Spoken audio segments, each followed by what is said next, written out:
Welcome to the Watchful Citizen. We're sponsored by the Lancaster County Democrats, and my name is Barbara Baier. And today our guest is Bennie Shobe, and Bennie is Associate Chair of the Lancaster County Democrats. And Bennie just went to the National Convention for the Democratic Party. And did you have a good time? Yes, I did. I can't stop smiling. I had such a good time. I had a wonderful time. Thank you for asking. Yeah, and so you wore your credentials? I brought my credentials back with me. We were given new credentials each day, and this was a floor delegate pass, which allowed me on the floor, and I could walk around among all the delegates in the floor in the arena. And each day I got one, and I also attended several caucuses, including the Black Caucus. Okay. We had individual badges for those. I still can't stop smiling. So, how big was this convention anyway? It was huge. Several hotels over a large area, two big arenas.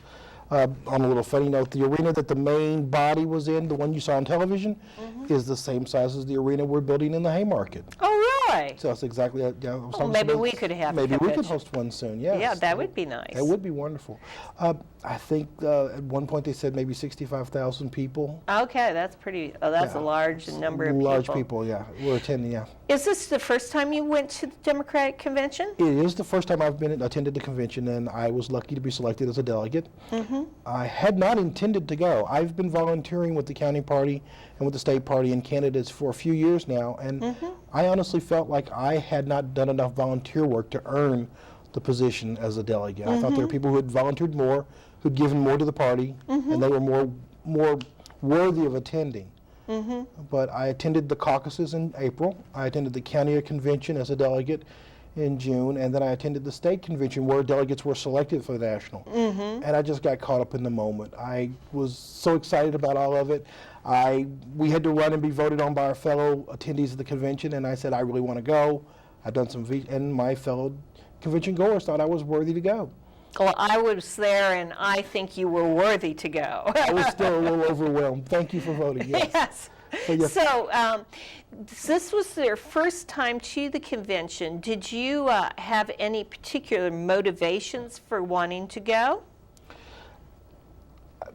That's hard to, yes and no. I really wanted to go and learn more about the system, meet more people, try to find some resources that help me and Lancaster County and Nebraska be more effective. Okay. 4 years ago, Nebraska was able to deliver one congressional vote, one electoral vote to the president.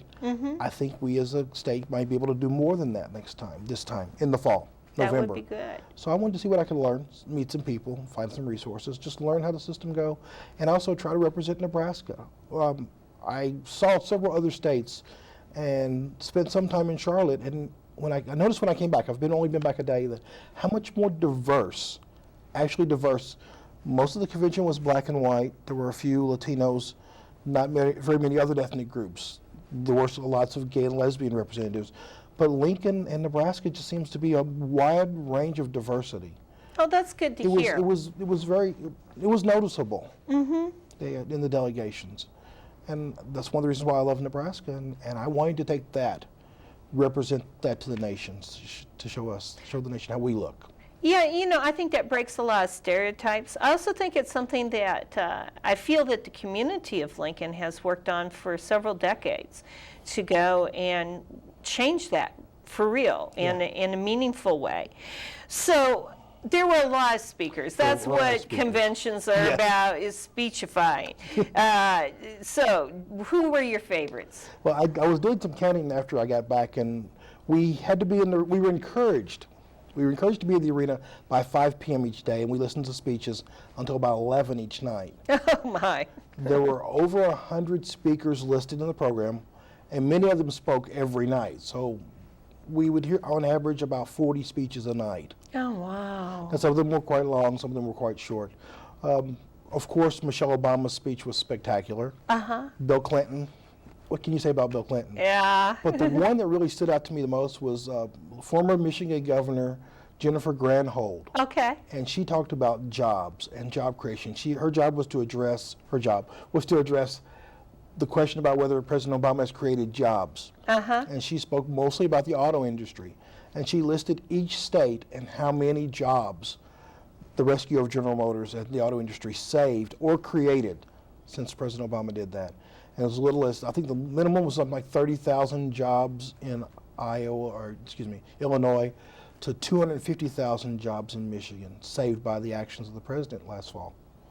Well, I'll tell you, I think that it's easy to forget where we were at in 2009. I remember the inauguration. I had a lot of friends go to it. It was a very exciting thing. It was definitely historic to have an African American finally at the leadership position for the country. But the next day was pretty tough pickings for President Obama because the financial crisis had come to such a head that credit was pretty much frozen. Yeah. And I can remember that on a personal level because we were in the process of moving my partner's parents to Lincoln and selling their house. And that was no easy thing to do because you couldn't get a loan. People couldn't get a loan to buy the house.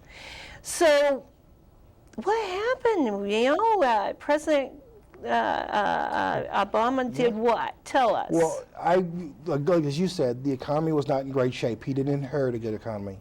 And he classically, as a classic cliche goes, he had to hit the ground running. Mm-hmm. One of the things that former President Clinton said in his speech was, the reasons why the Republicans want him out of the office is because we left him with a huge mess and he hasn't cleaned it up fast enough. So they want to be back in to make more of a mess again? Yes, they wanted a chance to work on the mess. And I'm not sure if that means make the mess bigger or clean the mess up, but they feel that President Obama hasn't cleaned it up fast enough. It was an enormous mess. And there's still a lot of issues out there. There still are a lot of issues out there. But we're not at the abyss anymore. No. And credit is available, and the financial system is operating, and the country is moving forward. So when you looked at the speeches, one of the speeches that really struck me was Michelle Obama, First Lady Michelle Obama. What were some of your thoughts and reactions to that speech? She was, first off, the crowd loves her. We all loved her. She is such a vibrant person and such a wonderful person. Actually, I got a chance to hear her speak 3 times at the convention. Oh, really? Wow. Yeah, she spoke with 2 other groups that I attended. The LBGT caucus, and she also spoke between the African American caucus. Okay. And the crowd just loved her. Both times we had to stop the program just so she could shake hands and leave the room. She's just so dynamic. Mm-hmm. But back to your question of the speech, she mostly addressed what a great man her husband is, mm-hmm. and how he cares and what their everyday life was like. He does a great job of balancing being a father, mm-hmm. a husband, and President of the United States. Mm-hmm. And one of the things that she said that struck me most was that the office of the president reveals the type of man he really is. Okay. That he was always been this man, and being the president gives him a chance to show that he is still the kind, generous, caring, thoughtful human being that he is. Mm-hmm. Some of the other speakers, Vice President Biden and a couple of the former governors also said that, President Clinton said, he's cool on the outside, but burns hot for America on the inside, and has a backbone of steel. I would agree. He's shown to have true leadership qualities, which doesn't always, translate into popularity on all fronts. No, it doesn't. But in this time, in this era, what we need is leadership. We need people who are going to go and be honest with us. Right. Yes. If I may, one of the other speakers, it was the actress Eva Longoria. Oh, yeah. And speaking of being honest, she talked about how she was born, one of 4 daughters to a Mexican-American family in Texas. She worked at an oil change place when she was in high school, like one of those Jiffy Lubes. Oh, okay. Also worked at a Wendy's, and several other part-time jobs trying to pay her way through school. Mm-hmm. She did get some student loans. Her parents gave her some money, and she worked part-time. And she later went on to say that Eva Longoria, that flipped burgers at Wendy's, deserves a tax cut. Eva Longoria, the actress, does not deserve a tax cut. She's fine now. Her fair share would be to pay her taxes. Mm-hmm. And that's one of those honest truths that you're saying that President Obama speaks about. Mm-hmm. That the people who need the tax cuts we should give, the middle class and the working class. Mm-hmm. The people who are successful, they probably need to look and see what their fair share is and try to pay more of it. Mm-hmm. Mm-hmm. I think that's very true. Now, Clinton, he had such a long speech, but he's kind of a rock star at that. It didn't seem that long when you're there. I've heard later that it was almost an hour, but it didn't seem that long. It really didn't, and he was hilariously funny. From my seats, and I had really good seats, the Nebraska delegation had great seats in the arena, but we could see his teleprompter. Oh, really? Yes, wow. we could see his teleprompter, and he doesn't use it. Oh, that's funny. He doesn't use it. And it was incredible. I'm sorry I don't remember his age, but he hit all the points and told all kinds of lovely stories and ad-libbed all off the cuff. Wow. It was, yeah. He's such a bright guy. He is such an incredible, and it was just, it was an awe-inspiring moment just to hear him speak. I'm thinking, that guy was the former president. Look at him, he's thinking, I can see him from here. Yeah. Yes. I got to see him speak one time at a National School Board convention, and he just was so up on all the educational issues. I mean, the man's so wide-ranging. Yes. It was amazing. It was incredible. Yeah, that's what the teleprompter statement. Yeah, you could see that there were topic sentences they wanted him to hit, and they'd have things, and he would start talking, and then get back, and he would say the topic sentence, and then just give you all the details from it without reading. He wasn't looking at it anymore. Well, he did say something that really struck me, and that was that change starts at the bottom. Yes. What does that mean to you? I don't remember him saying that exact line, but the whole theme of the convention was that change starts at the bottom. We, as a grassroots level, at the individual voter level, that's where change begins. Mm-hmm. We need you as a voter and everyone in the community as a voter to be active in the process. Mm-hmm. We as Democrats are a big tent party. We want everyone to be involved. We want more voters involved. Mm-hmm. And that would encourage you to volunteer. Mm-hmm. There are three ways for getting: volunteer, donate money if you can to a candidate, and vote. We need you to do those three things: volunteer, donate, and vote. Mm-hmm. If you wish to volunteer, there are lots of volunteer opportunities with the Lancaster County Democratic Party. Mm-hmm. There are also volunteer opportunities with candidates, as Kay Bowles for legislature, Ken Harr for legislature, Donald Nauman for county board. There are a long list of other offices. There are lots of candidates running for NRD. And also we can't forget Corey Raymond for Congress, Bob Kerrey for Congress, and of course we do need you to vote for President Obama. We at the Lancaster County Democratic Party are encouraging everyone to go to the polls and vote down ticket for all Democrats running. Yes, we are Democrats. We're the inclusive party, the Big Tent party.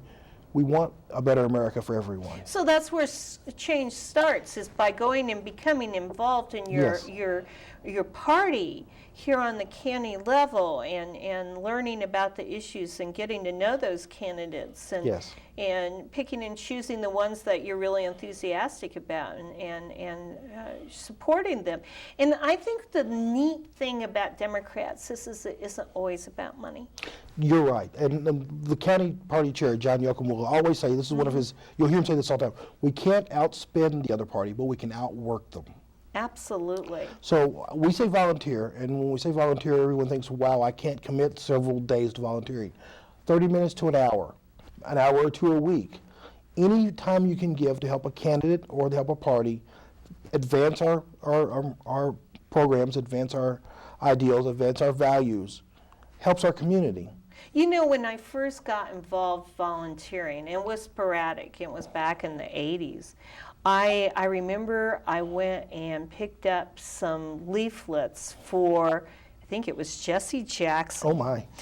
I was sitting in his chair, in my chair in the convention, and Jesse Jackson walked by along with John Lewis. Oh wow! And then later I sat a couple seats away from Al Franken. But back to your Jesse Jackson. Yeah, well, so I went and I was part of the Rainbow Campaign and went door to door a couple of Saturdays maybe with a friend or two of mine. It was just great fun. Yeah. I didn't think anything of it. And then I remember he came to Lincoln to speak, to, I guess, thank people for the support. And because I had gone and done that, I showed up, and some of the Lancaster County people said, oh, here, come. You have to come in and meet Jesse Jackson. So I got to go and shake his hand, speak to him for a few minutes. And it can be thrilling and so rewarding. One of the people I got to shake hands with is someone I've watched for a while, Cory Booker. Mayor Oh, of he's Newark. so interesting. Yes, and if you draw the line, I started volunteering, doing the same thing you did, carrying leaflets, putting out yard signs for the Lancaster County Democratic Party, and that led to me meeting Cory Booker at a convention. Now, you might want to tell our audience who Cory Booker is. Cory Booker is the mayor of Newark, New Jersey. He's one of the rising stars in the Democratic Party. He is one of those people that he's a mayor of a large city on the East Coast, but he wanted to be closer to the people, so he lives in a tenement in a bad part of the town. He lives in a small apartment, and rather than living in extravagantly like a mayor would be perceived to do, he lives with his constituents in their neighborhoods, in one of the less than attractive neighborhoods in the community. Some of the recent examples of what a great mayor is about 3 months ago, he was, I don't know how to say it, he wasn't caught, no. He was in his neighborhood, and someone's home was on fire, and he got there before the fire department did and rushed in and helped some of his neighbors gather their things and get out of a burning building.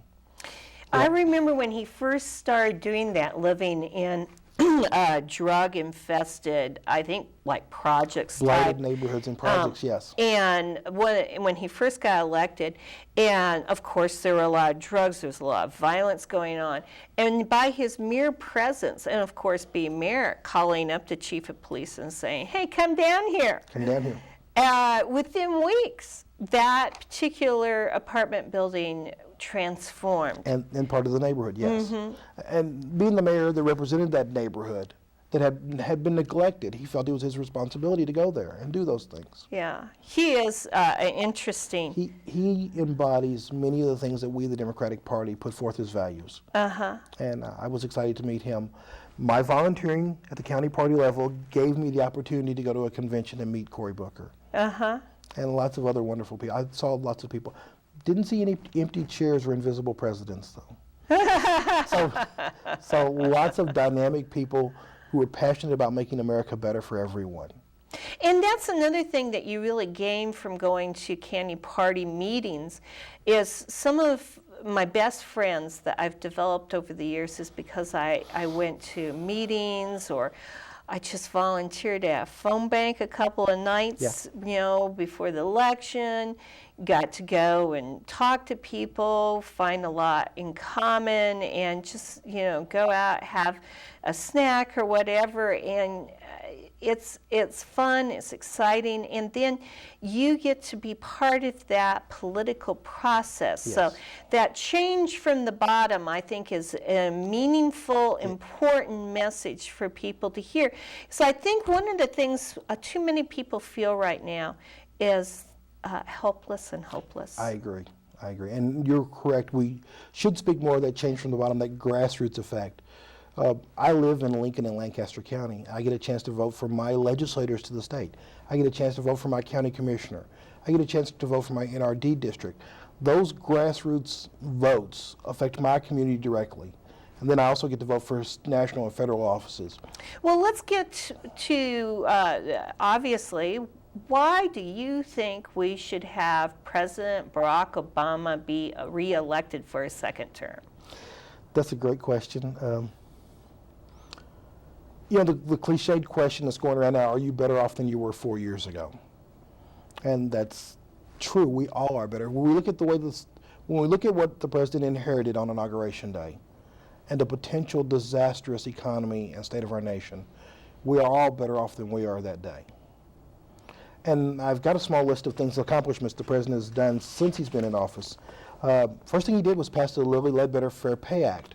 That means more than 50% of the population has a chance to read the same pay rate as the other 50%. Women are 52% of the population. They traditionally earn less money than men. The Lilly Ledbetter Fair Pay Act will address that injustice. Which basically means that if you're in a business, they can't go and pay the women less than the men. Correct, for doing the same job. Correct. The Wall Street bank stabilization. He ended Don't Ask, Don't Tell. He took a stance on marriage equality. He appointed Sonia Sotomayor to the Supreme Court. He saved the auto industry. He oversaw the troop withdrawal from Iraq. He's establishing an end to the war in Afghanistan. He did student loan reform, the Patient Protection Affordable Care Act, And as Vice President Biden would point out several hundred times, Osama bin Laden is dead and General Motors is alive and well. Those are just some of the accomplishments done in the last 4 years. And the potential to do more to make our country better for everyone is just enormous. I think the president has done great work with the resources he had, and he's improving constantly, and the resources, it just gives me hope to know that we're going in a direction. It's also improved our image overseas, internationally. Absolutely. He's well respected, and I do think that he's opening up new markets for us and able to go and communicate to our European nations that usually are our strongest allies. Yes. That yes, indeed, we're here, and we're here for you just as much as you are for us. Yes. And what I like to know, and this is something that David Letterman likes to say a lot, but I agree. I like having a president who's smarter than me. Yes. Yes. His credentials are impeccable, and his deliberate nature about gathering facts and information and then making decisions, embracing science and fact, and asking for help. There was much ado made about about Lincoln's gang of rivals, President Abraham Lincoln. Yes. And how President Obama has done something similar, taking people he ran against and people who disagree with him and putting them in his cabinet. So you can get all sides of the issue. You get information from all directions and make a deliberate answer. That's something else that impresses me. I also think that he's really seriously tried to be bipartisan, and that it's unfortunate that the other side is not as committed to that process. But I really do think we've had a president who's tried to reach across the aisle and to listen and to be open to the ideas that can work, not the ideas of ideology. I agree. Many of the things that I listed as accomplishments are things that he started, put in motion, and then the Congress, the Senate, and the House actually established. It was kind of a three-party system, three checks and balances. Those three groups, the president and the legislative branch, work together to make things accomplished, to get things accomplished. Make things happen. And then I like the role that First Lady Michelle Obama is playing.